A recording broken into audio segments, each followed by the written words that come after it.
Cats have been associated with witches for quite a few centuries now.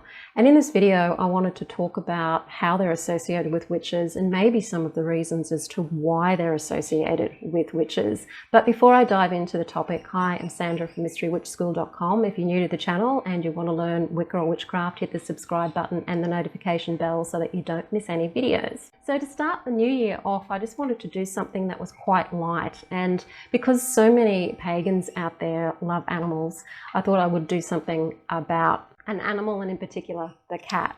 I live with a cat and I wanted to feature her in the video, but being the psychic animals that they are, she doesn't want to be seen and she's hiding somewhere and I don't know where she is. So I'll try and put a photo of her in the thumbnail if I can find one that's suitable. She would have made a good companion to do the video with. Cats and witches have been associated together for a long time, well, for a few centuries actually, but they have been with people as companion animals for a very, very long time, thousands of years. Very, very helpful animals. They keep the vermin down. They help keep us basically healthy by keeping the vermin down. So they have a very positive function for us humans, as well as just them fulfilling their function in life in helping keep populations even and life functioning properly. The whole association of cats with witches came out of the Middle Ages with the burning times, and so much to the detriment of the cat, because not only were people who were accused of witchcraft being murdered, but so were cats alongside of them. Cats may have been associated with witches for a number of reasons. Throughout folklore, there has been associations with witches and cats, with various goddesses and cats. You've got Bastet, the Egyptian goddess, who is connected very strongly with that cat symbolism. She's often depicted with the head of a cat. You've got in the Norse mythology, there is Freya, who is associated with cats, who had a chariot drawn by cats, also being a goddess of death and rebirth and witchcraft. There's that historic association with cats. So many people would have owned cats in the Middle Ages because they would have been around the place killing off the vermin, the same as the dogs would have been around guarding things. So it's not surprising a lot of people would have had cats.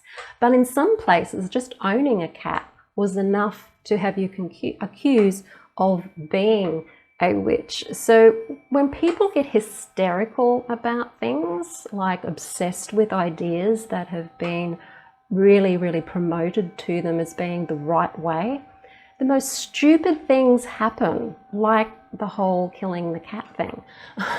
And it's not limited to the Middle Ages, this human hysterical stupidity. It's if you look at history, it happens over and over and over and over again. We don't think, we don't question. And this was the whole thing associated with cats. When you have a time when you've got the people who are in power being incredibly controlling and not allowing you to think for yourself, if you are an independent person who does want to think for themselves, and if you're a magical person, so that means you have access to magic, and magical people tend to be more independently oriented. We tend to want to be more expressive of ourselves and to be able to be more autonomous. And the cat is also associated with those things. So cats are very independent animals. If you live with a cat, you'll know what I'm talking about. People who don't like cats will not like them often because cats can often seem to be aloof and very independent animals. And so people sometimes who have an issue with that in themselves may have an issue with that when they see an animal showing those characteristics. This independent nature of cats is maybe one of the reasons as to why they were feared by the church, by those in power during the Middle Ages. You don't want independent thinking when you're trying to control a population.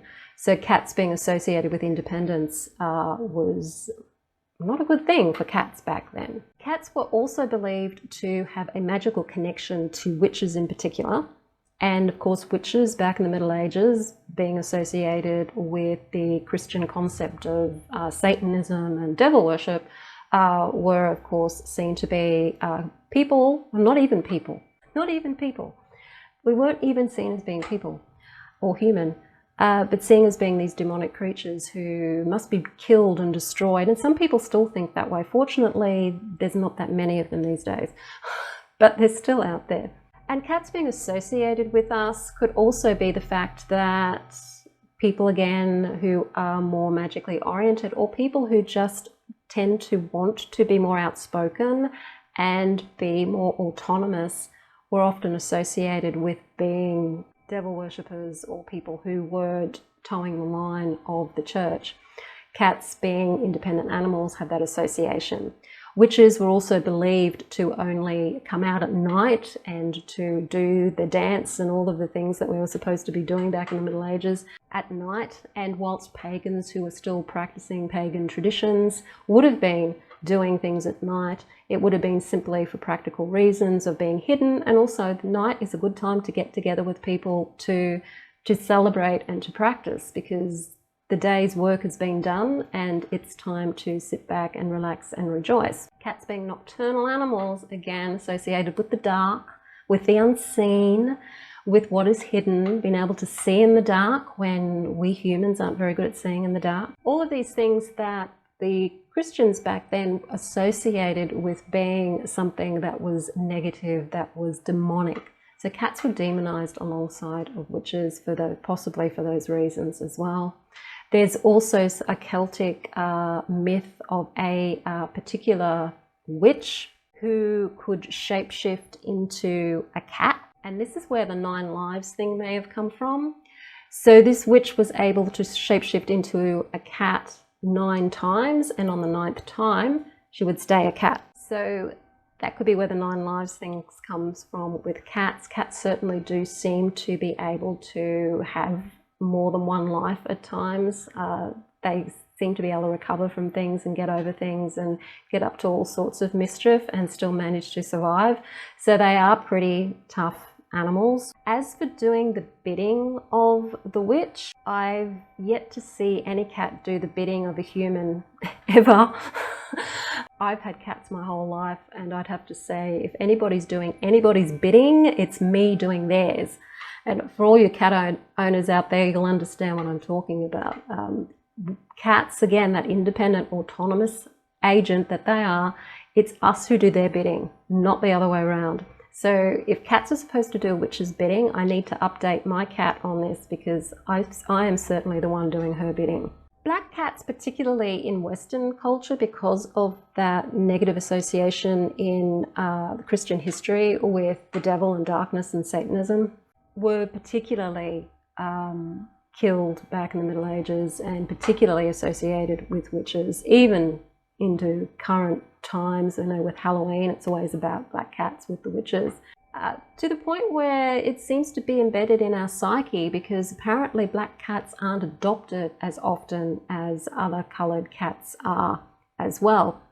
Yet in other cultures, black cats are seen as being incredibly lucky. So it really depends on what culture you're in and what the religious philosophy and the spiritual philosophy or ideology is within a culture as to how we relate to various different animals. The snake is another good example of an animal that has had a very bad rap in recent Western history, whereas if you take us back to pre-Christian times, the snake had both positive and negative associations.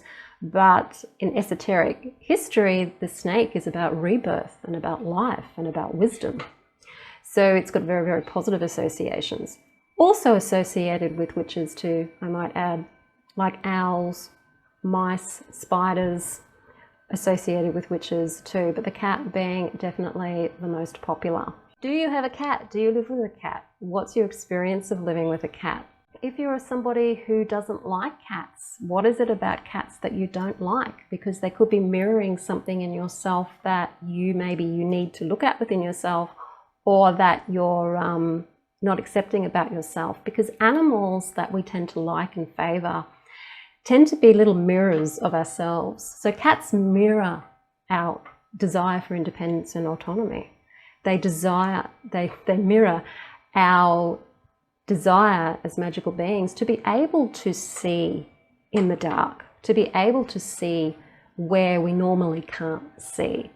If you're looking at that psychic sense, being able to see things that are unseen, or see into the unseen or into the hidden realms, that's very much something that all mystical practitioners do and spiritual practitioners do, is to see beyond what we can see with our eyes, and cats are a symbol of that.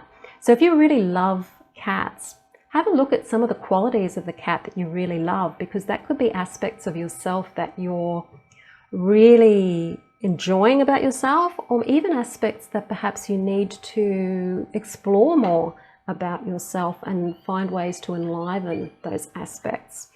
People who don't like cats, often it is because they don't like that aloof, independent nature. So what's that saying about the shadow side of the self? Cats are wonderful at mirroring back, and I think that's also one of the reasons why during the Middle Ages the church didn't like cats, because cats were mirroring back that independence that they were trying to control, and that ability for other people to be able to have that connection to all and everything that they also wanted to have control over. So not being able to control the populace was kind of mirrored in the cat.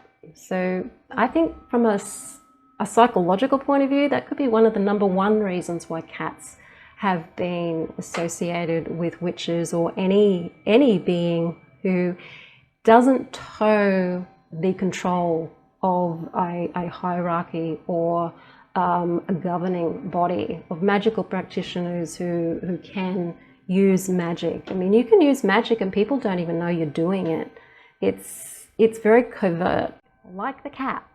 So that's all about cats, and I have some cat merchandise on my Mystical Witch store as well, and I'll put a picture of some of the cat mugs and cat t-shirts on the end of this video so you can have a look at them.